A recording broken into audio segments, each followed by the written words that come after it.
TV ಸುಬ್ಬುಲಕ್ಷ್ಮಿಗೆ ಬರೆಯೋಳು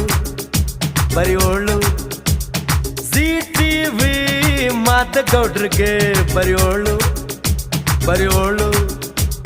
censor ಇಲ್ಲದೆ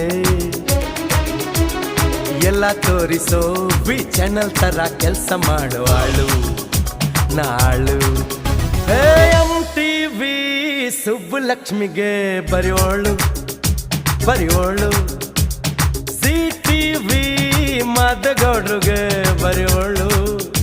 ಬರೆಯೋಳು censor ಇಲ್ಲದೆ ಎಲ್ಲ ತೋರಿಸೋ ವಿ ಚಾನಲ್ ತರ ಕೆಲಸ ಮಾಡುವಾಳು ನಾಳು.